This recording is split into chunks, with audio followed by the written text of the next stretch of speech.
everyone. My name is Dana Bowen Matthew. I'm Dean of the George Washington University Law School, and my pronouns are she, her, and hers.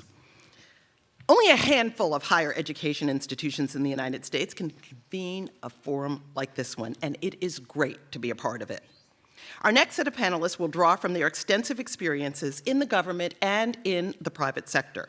We'll hear from Valerie M. Cofield, Chief Strategy Officer of the Department of Homeland Security, Cybersecurity, and Infrastructure Security Agency. Dr. Phyllis Schneck, Vice President and Chief Information Officer at Northrop Grumman. Sudha Vyas, Chief Cybersecurity Architect for the Department of Defense, Chief Information Officer for Cybersecurity, and Jason Whitty, Chief Security Officer at USAA. Together with their moderator, Mark Grencher, Chairman of the Board of Business Executives for National Security, they will explore the broader contextual landscape for cybersecurity leaders within organizations to uncover solutions to the challenges presented by cyber. We'll have 40 minutes for this panel, and a polite reminder that each of our sessions is part of a full day-long schedule, and our speakers are on a tight schedule, so I do ask that the audience be seated before each session starts, as we won't have flexibility for delayed starts. If time permits, we'll be taking audience questions. Please submit your questions via Pigeonhole so that our moderators will be able to see them. Thank you and enjoy. Thank you, Dean Matthew, and good morning, everyone, and welcome panelists. We have a pretty exciting panel here today, and I'm honored to be with them. The topic is around solutions. And as most of us know, there really aren't cyber solutions. It's a related rates game. But the question is, how do we keep coming up with the solutions we need? And I think our panel today here is really well prepared and gifted and experienced to talk about that. And in particular, to talk about how we are stronger together. Matter of fact, that happens to be the theme at RSA this year, Stronger Together. That's because we finally realize cyber is a team sport. And as one of our previous sessions talked about the diversity of views, how that adds a strength, it really does in cyber. And the example I'm going to use is if you take a cone and put it in a box, seal that box up, and if I drill a hole in the top and I ask Val, what do you see? She's going to say, I see a point. And if I drill a hole in the side and I ask Phyllis, she says, I see a triangle. If I drill a hole in the bottom and I ask Sudha, what do you see? She'll say, I see a circle. And we might debate because we know what we see. The interesting thing is we don't understand the whole thing until we combine our perspectives from where we sit. And so we're blessed today to have people with very different perspectives. First of all, we have two people out of the government who had extensive service in important agencies around cyber, and we have two industry people, some of which also had government experience. And the two industries we have defense industrial base represented here, but we also have the financial services and retail sector as represented by USAA. So this is the perspective you're going to get. So let me jump in at this point. I'd first like to ask each of my panelists from their previous experience. They actually touched some of this public-private collaboration. So let me start with Jason. Jason was an ISAC leader. Jason, could you tell the audience what the ISAC does, and what worked and what didn't, and what we need to be thinking about, please? Sure. So for those that aren't familiar, the Information Sharing and Analysis Center construct was actually created in 1999 as a way to recognize that cybersecurity is a team sport and start having formal legal methods and protection for sharing public information with the private sector and sharing private sector information with the public sector. And so the FSISAC was one of the first to really instantiate that and actually incorporate, have a board of directors, have a group of paying members. And back then, which was around 2001, is where I started getting involved in that as a member. And then if you fast forward from the 50 or so original members of the FSISAC to today, there's about 7,000 financial institutions that are members of the FSISAC. And if you look at what we were talking about back then, we were talking about things like information sharing. And then we had to define like what is information sharing. And we're not sharing like social security number data with the government or transaction data with the government. We're sharing cyber threat indicators, and we're getting those in both directions. And then we're getting the classified side of that taken care of with certain critical infrastructure subsegments of those sharing channels. And so that was, that takes us to like maybe 5 or 10 years ago. Now it's more about operational collaboration, and I know a lot of our other panelists are going to touch on the difference between information sharing and operational collaboration, and then what we do, in the future with that. Thank you. Very good. Very good. I turn it over now to Sudha. Sudha, you recently had experience with something actually new in the last 18 months up at NSA, the Cybersecurity Collaboration Center, the CCC. Can you tell us about that, and how is that starting off, and does it seem to be working? Yeah, thanks, Mark, and good morning, everyone. Yes, I want to kind of pivot with what Jason just mentioned about the change in, when we say the culture, it's a kind of the evolution of that partnership between, in my case, from the DoD perspective and with industry. So prior to that 18 months, there is like, I don't want to say hesitation, but there was kind of like an understanding about how much information, so it goes back to the point that he mentioned about what type of information, right? So when we say we want to collaborate, the collaboration's good, but right now what we're looking at, it's collaboration on steroids. And the point there, it's a focused understanding about what information needs to be shared in order to benefit both sides, right? So at the end of the day, from a DoD perspective, it's we're here to protect our nation and then also the warfighters that are out there.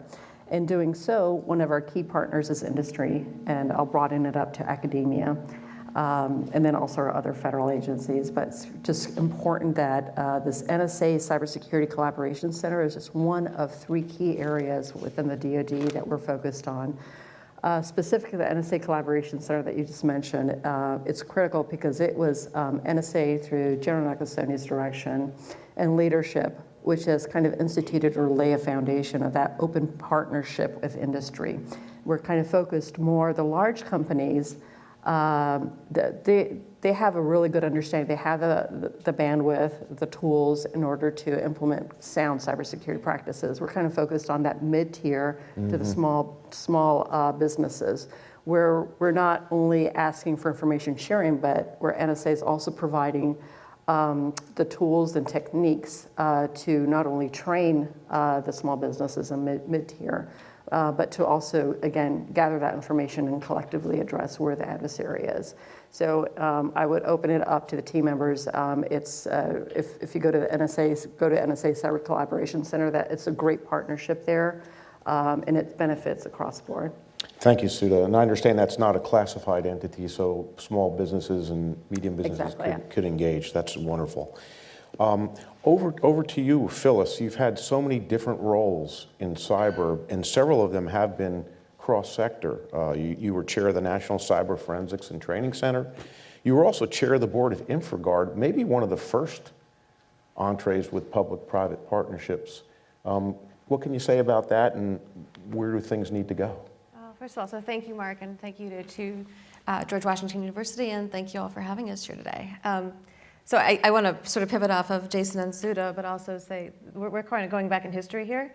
I was right out of grad school when I did InfraGard. I'm not that old, but if you think about 25 years ago when that was started, what the sort of culture was, and think about the cyber adversary. They don't have lawyers, and they don't have rules, and they want what we have. So we have rules because it's a nice way of life that we have. So we have to work in a box. And the culture at the time was industry doesn't talk to law enforcement, and in my case with InfraGard, the FBI, until you get in trouble. Or if the FBI comes, the CEO is going to jump out the back window with the server. There were jokes about this. And during the time we were starting this up, I remember traveling with a group of FBI agents, a lot of them, at an airport. And in those days, the FBI agents had a little piece of paper that said who they were when they got on the plane. And the gate agent had processed so many of them. When she got to me, she looked at me and looked at the agent in front of me, who's actually one of my best friends, and said, "Sir, will you be transporting the prisoner all the way to Atlanta?" True story. And he makes fun of me every time we talk about it. But in that culture, I think we've moved mountains over the past 20 so years to bring public and private together to get the agility that the adversary once had over us. Because when you are willing to understand that we're not collecting your private data and we're not looking for people to put anything like that into the mix, but to really look at what the adversary is doing and look at the signs, they call them indicators of compromise, but look at the symptoms of the adversary behavior and share them. So when we think about InfraGard, that was across the FBI's 56 field offices and another set of smaller ones, make 84 FBI offices, partnered with the state and local and the private sector in each region, just getting to meet each other. And I'm talking in the days of like NIMDA, like most of you probably haven't heard of that, but the old days, Code Red, when we thought that was a big deal, the early viruses. Even putting the data together for that helped the private sector get more of, first of all, the skills that the agents brought to bear. And secondly, put the weather map together, if you will, so that we had a bigger picture than the adversary. And when you do this, you win. So InfraGard grew from, I think, 2,000 people to about 40,000. I ran it for 8 years as a volunteer job, and then I got a life. But in 2008, I passed the baton, and then was brought in to chair what they call the National Cyber Forensics and Training Alliance, or the NCFTA. And that was a more targeted, specific FBI effort where they took top execs from banks. So Jason, if you and I were there at that time, you probably would have been part of that, or maybe were. But you sit in the room, and on the other side of the wall, literally, the FBI is processing cases. So putting away the adversary. And now there's a sister, they franchised that model, and there's a sister organization to it, or brother organization, that is for the DIB and national defense. And then as I went into, I was at DHS for a few years in the Obama administration, running largely what is today CISA, over the cybersecurity and some of the critical infrastructure. But those partnerships came together, and I will comment on the Cyber Collaboration Center is amazing. It fits in very complementary to all the other partnerships, but brings to bear that particular skill for the private sector. And never are you mandated to provide anything. What you get is expertise from the government, understanding with your maybe peer companies of what they are seeing, so you're protecting them too. And knowing what the adversary is trying to do, because all of us together are stronger than the lawless ones. Great, thank you. Thank you for that, Phyllis. Val, before you joined CISA, you were with the FBI, and you had the distinction to serve on the Solarium Commission, which was a very, very important commission that moved the needle for cyber. Could you give us kind of one big takeaway from that commission results or your observation, and then also comment on anything around the public-private partnership dimension, please? Yeah, no, thank you, and thanks so much for inviting me here this morning. The Cyberspace Solarium Commission, for those of you who don't know, it was a product of the FY 2019 National Defense Authorization Act, and it was a commission that's supposed to study, like, what would we do in the face of a significant cyber attack? And just as, you know, Mark started out this conversation as cyber being the ultimate team sport, that's really what the commission was looking at. So not only were we looking at executive branch agencies and how do we work better together, but also what's Congress's role when it comes to cyber, and how can Congress work better together when it comes to the cyber domain. And then the private sector plays such a huge role when you think about the way that the US is, the way that our infrastructure is created and situated here in the U.S. It's mostly owned, anywhere between 80 to 90% of all of our critical infrastructure is owned and operated by the private sector. And so a lot of the report, if you look at it, the over 75 recommendations, many of them were to strengthen CISA, because CISA is really the agency that works on the defensive side of working with the private sector industry on how do we build resilience and cybersecurity, right now before the event left of boom. It was really an incredible opportunity and experience to be on that commission, because the results of that commission has been really astonishing.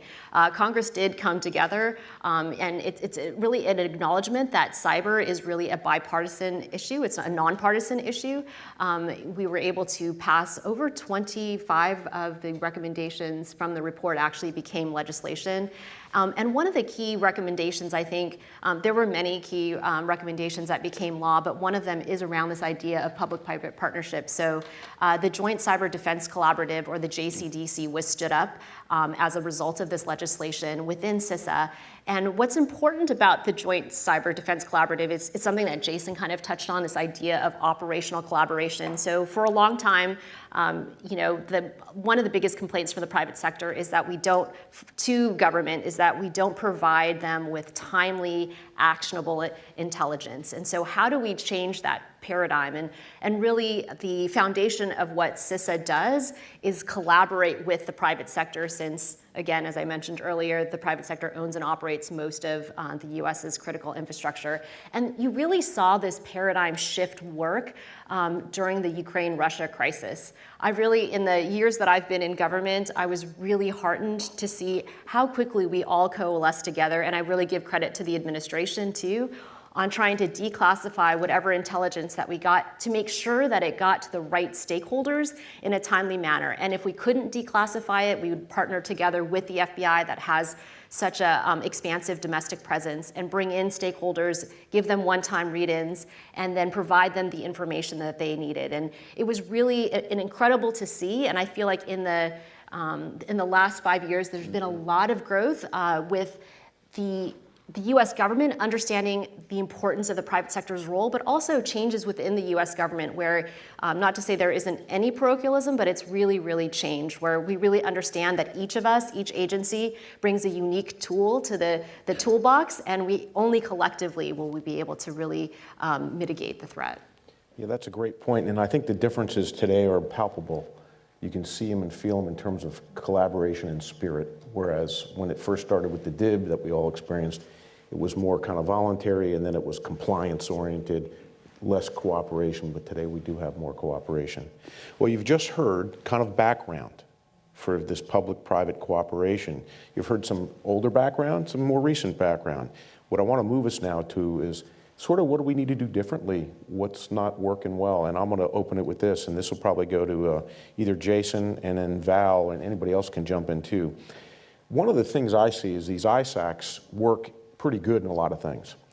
The problem is, though, that we live in a networked world. And so you might have a FSISAC, a financial services ISAC, or some other industry-oriented ISAC, but things are interconnected beyond those industries because we're networked. And so you got to look at cross-functional things, and you got to look between industries and infrastructures. So the current model needs to shift, and it looks like, Val, and that's why I'm going to go to you first, it looks like what CISA is doing with the National Critical Function Set may get at that. Could you explain what that is to the audience and where that's going, please? Yeah, and so thanks so much for the question. It is a recognition of this idea that, I don't know if all of you are aware, the US government has organized critical infrastructure into 16 critical infrastructure sectors. And they range from, the DIB is one of those 16 sectors, water is one of those 16 sectors, critical manufacturing is one of those sectors, health and human services. And really, when you look at these 16 sectors, you see, and I've named a few of them, how vastly different they are. And then when you look at an example like Colonial Pipeline or any cyber event, you realize that there's no way that there'll be an event that will be totally siloed and only impact, let's say, the energy sector or only impact the financial sector. There's going to be cascading effects to whatever the cyber incident is. And really, the National Critical Functions is really looking at the functions rather than focusing in on a single entity or a single asset, And so it's really trying to understand what are the functions that are so essential to the US national security, to our economic security, to our health and human safety, that without it, it would be detrimental to our current way of life. And so it's really breaking down, it's broken down into 55 national critical functions, and it's looking cross-sectorally at what the impacts are. And those 55 functions are further grouped into what connectivity do we have within each of these sectors? How do we move good? What's the movement of goods within each of these sectors? What are the management processes that are essential? And then finally, I'm blanking on the final construct here. Anyway, but that's you get the idea that it's really highlighting the fact that nothing that happens in the real world now will be siloed into one of these sectors. So how do we look at this cross-sectoral risk? And one thing I'd like to mention too is in an acknowledgement of that, and this is also largely due to some of the recommendations from the Cyberspace Solarium Commission, there was an acknowledgement that we need to have CISA is the national coordinator for the 16 critical infrastructure sectors. And so even though CISA is what they call the Sector Risk Management Agency, or the agencies that's in charge of 8 of the 16, we are also in charge of looking across all 16 sectors to see, where are those risks and how do we work better together across our sectors. And so one thing that we published last fall is our cross-sector cyber performance goals, and I think if you go to CISA.gov, you can look at these what we call the CPGs, and it really gives you an idea. There are 39 different cross-sector cyber performance goals that we highlight, but we also are trying to tailor them, because as I mentioned, when you look across these 16 sectors, some are very mature when it comes to cyber, but some are very immature, and it'll take a while for them to build up their maturity. So we're trying to really look at an important sector like water that is not well resourced when it comes to cyber, nor does it have cyber expertise. So how do we tailor these CPGs so that they can, if they're poorly resourced, what are the things that they really need to focus in on to make sure that they get their most return on investment? And we're doing that for water. We're doing that for some of our priority initiatives, which our director likes to call target rich and resource poor, is really trying to help the water sector, K through 12. Unfortunately, if you look at the news, you can see many schools have been the target of ransomware attacks. How do we help the Department of Education when it comes to cybersecurity, and health and human resources? So those are sort of some target areas that target sectors that we're working with. Yeah, thank you for that. And the ransomware is interesting because it's changed the calculus. It used to be my business was taken down, how much can I stand before I got it back up? But now with the ransomware, it's loss of data and liability and all kinds of things. So the calculus has quite changed. I just want to also hand it to GW University. Cybersecurity here is very good. For example, my iPad is now locked, and it needs a password, and I tried password and it didn't open it, so it's good on you. So if I need to get questions from the audience, I'm going to need somebody to unlock this iPad, please. Moving on. That was great, and let's talk about, Jason, you had mentioned operational and partnerships and information sharing. The things that I knew about around information sharing, thank you. I do have a question here too. Hey, no iPad. The thing, I know about information sharing. I mean, I've seen it happen. I think we've seen some joint training and exercise, which is important for the talent base. I don't know if we do collaborative research. And cybersecurity awareness education clearly is happening. But what about the operational partnerships, the notion of a joint SOC or a joint CERT? Can you talk about that and where that needs to go? Yeah, so first off, I want to just applaud everything that CISA has been doing, because if you ask me, what is the major thing that needs to change, I would say that right now there's a lot of pockets of really good things happening, but it is extremely fractured. And I'll just give you an example from financial services. So I was on the board as the chair of the board for the FSISAC for about 6 years. And during that time frame, we made a lot of progress. And one of the things we were really focused on at the time was getting more members and also getting more members sharing. And then since we had so many members sharing already so much information, we also needed to work on automated protocols for how do we actually share that at machine speed. And so we did all those sorts of things, and that was really cool, and that's really great stuff. But to the points made earlier, that's only for financial services and only if you're a member of FSISAC. So then we also recognize that we have some members that are a lot more sort of critical to the operation in the United States than others. I was just most recently before USAA at JP Morgan Chase. We're moving $7 trillion per day.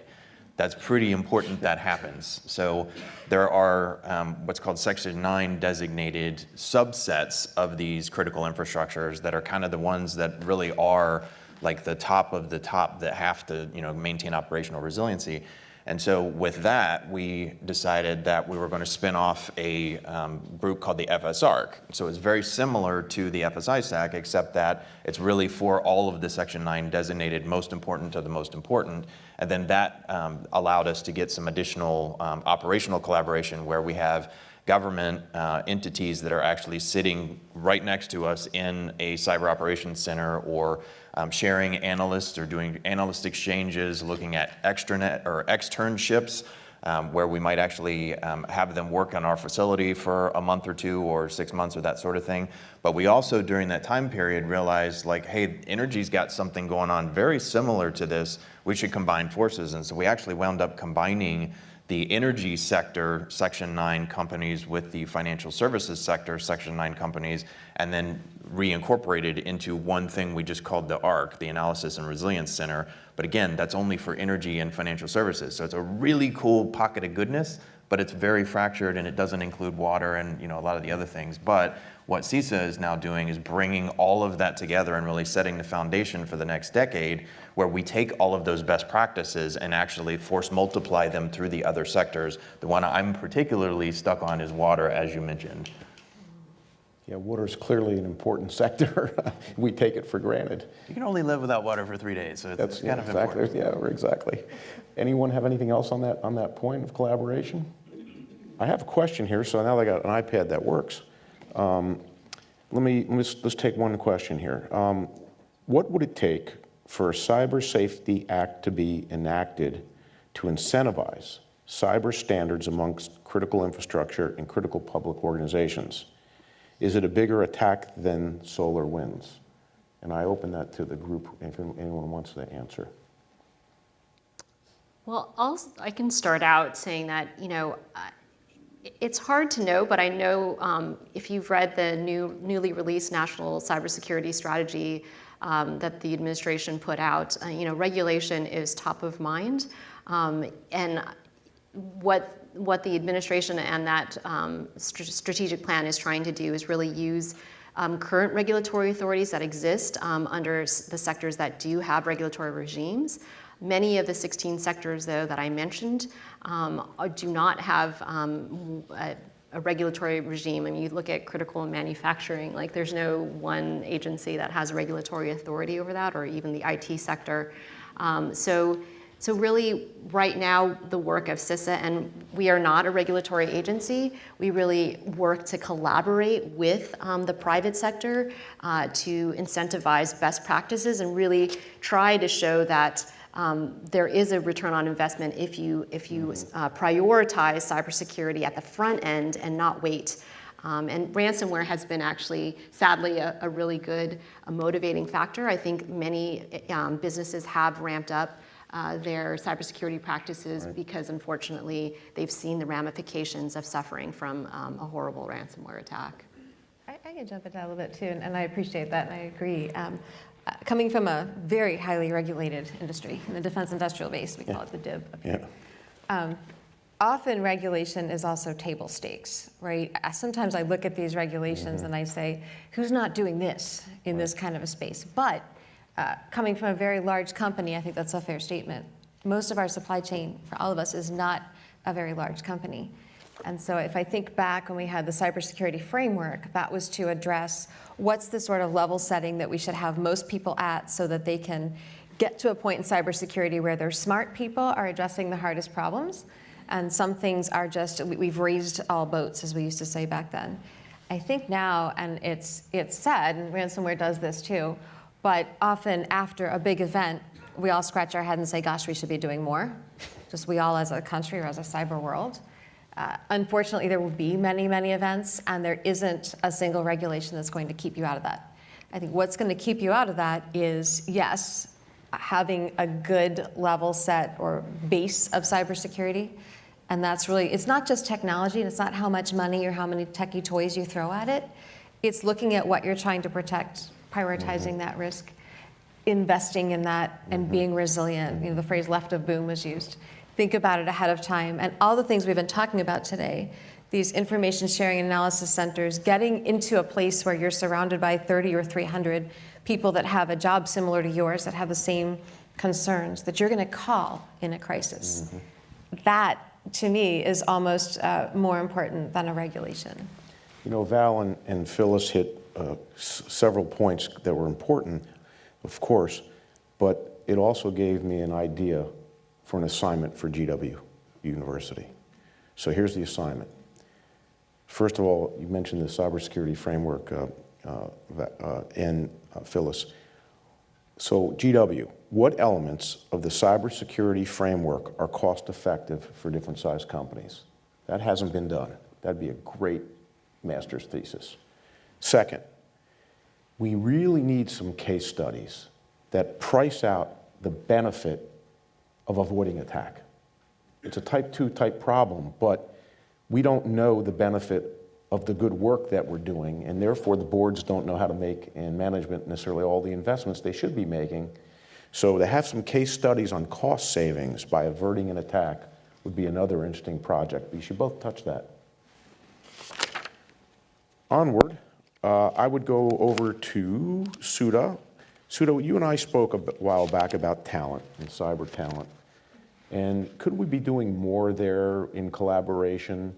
Back in the .com days, I was on the NSA advisory board, and a lot of talent went into .coms and not in the national security field. So we created a scholarship program and teamed with universities and created like an intern and rotational thing. And it really worked pretty well for a while. Can we do something like that with cyber? Should we try to do something like that with cyber? Yeah, so Mark, I'd offer we already have that in place. Okay. I think the biggest challenge, which we're going to constantly have, is how do we, oh, Thank you. So as I was saying, is like we already have that in place in regards to the partnership with universities, whether it's through DoD itself or with the DAFAs or the supporting agencies there, especially with the NSA. And then also, I'm pretty sure Val's going to talk about maybe on the CISA side as well. But having said that, I think one of the biggest challenges, ongoing challenges, is going to be like the retention, right? Because we have that small pool of expertise that's needed across, whether it's DoD or industry. And so how do we make sure that we can collaborate and identify the areas where we can learn both for what industry is bringing to the table and how DoD also provides. And so we have those internships in place. I'd offer, I think one of the other areas is, as we're standing up, I know the previous question had to do with some standards or the inability to kind of politely enforce the need for that cybersecurity framework or kind of everybody get aligned there. There's one of the areas that we've kind of seen from a DoD perspective, which have enabled us to move a little faster, is through the NDAs, the National Defense Authorization Acts. And sometimes, depending on which one it is, they could be a little frustrating, but the last ones that we've seen, the last 2 years specifically, they've enabled us, one, from a DoD perspective, make sure that there's, that we're all moving in a structured way, leveraging the Zero Trust principles, in making sure not only we have the necessary policies, instructions in place, but then how are we actually putting out a strategy and an implementation plan. So I'm talking just about on the DoD side, but there's a little hook for the industry side as well. There's also the recognition that putting out a DoD strategy for Zero Trust shouldn't be shelfware. So right. So one of the key points there was to make sure that the cybersecurity frameworks that we're putting out, they're publicly releasable. Mm-hmm. And the reason being that is that it offers our industry team members, an insight in regards to where we're going, and then also we do open it up for feedback and responses. So if you look at the Zero Trust strategy, which is publicly releasable, that has touch points with industry based on their feedback that they provided. In addition to that, now it provides industry an opportunity to identify other areas of opportunities to collaborate. And so the NDAs also enabled us to kind of politely enabled us to partner with industry. So we have a Zero Trust strategy, we have a cybersecurity architecture out there. So how are we collaborating with the DIB? And so that's another way where we've kind of opened up and said, this is where we're going the next 7 years. By 2027, that's where we want to hit the Zero Trust target level, which is a baseline. We can't do it by ourselves. And so what we're seeing is working with cloud vendors, with our cloud security providers, several of them, is we're also allowing an opportunity to identify areas of internship, and so that we can partner up and see what are they bringing to the table. But it's also another way for the DoD also to go back to industry and see what opportunities do we have to learn from industry. Great, thanks for that. And DIB, to remind you, is Defense Industrial Base. Okay, we're going to shift gears. We got 5 minutes. We're going to go into speed round now. I'm going to go ask questions, and I'm going to challenge my panelists for quick answers, so we can get through these. And there's some really good ones here. This is one I've been asking for years. Private companies are prohibited from hackback. Should authorities and regulations change to empower private companies to have a response authority and in turn invest for the greater good? Any response to that? There's an awesome white paper out there that they posted, took back, but you should be able to find it. It's called Into the Gray Zone. Definitely go read that. It's a spectrum 1 to 10 of sort of things that are legal, things that are kind of legal, things that are really not legal, things that are definitely going to put you in jail. So it's a really good white paper on like what are all the things that are in that spectrum. My personal belief is that it will be cowboys and like, craziness if we just start, hacking back or getting into that like level 6, level 7, type of thing. But I will also tell you that there are government authorities between Title 18 authorities, Title 50 authorities, Title 10 that allow for those types of actions. And the government has recently started using instruments of national power as a national security issue when there are corporations being attacked with certain types of things, depending on what critical infrastructure sector you're in. So there's now, if you don't know, the National Cyber Mission Force is actually taking preventative attacks on adversarial networks that would otherwise have been used for crypto ransomware attacks against the United States critical infrastructure.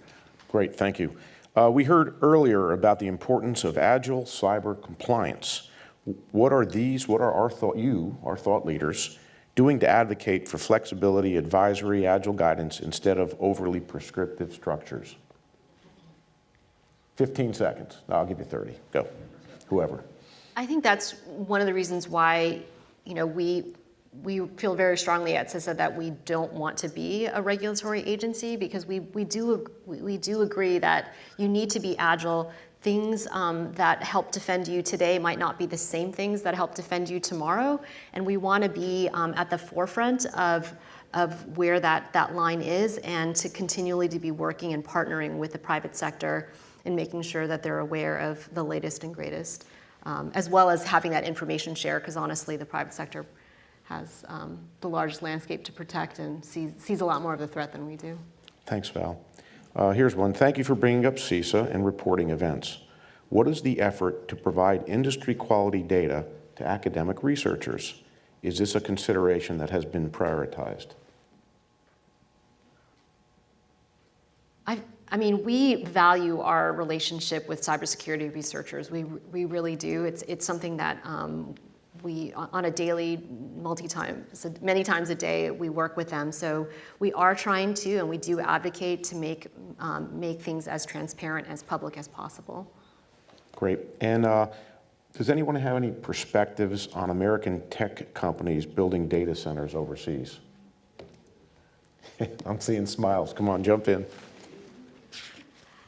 I mean, just take cloud providers as an example. I mean, you absolutely have to have data centers in multiple geographies.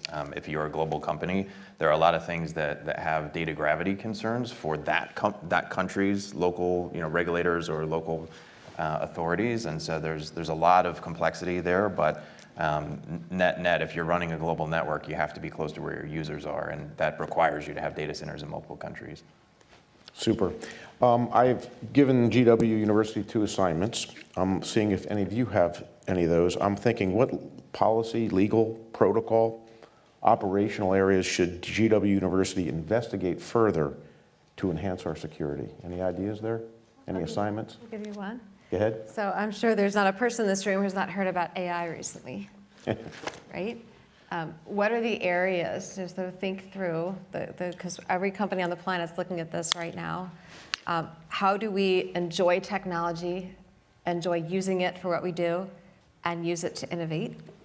At the same time, understanding and being ahead of the risk of it, and how do you continue to thread that needle and walk that line? And one of the great areas for not just automation, but and computers are not smart, they're just really fast. But how do you leverage that to look at cyber threat as it comes together? So if all of us had our way, and there was even more indicator reporting. How could you apply machine automation and what we see, not just generative AI or understanding kind of what comes next in the content, but really what's the algorithm and what's out there to put a world worth of information together and take that weather map and show us where the tornado could be. Thank you so much. And if I could I ask for a round of applause to this outstanding panel?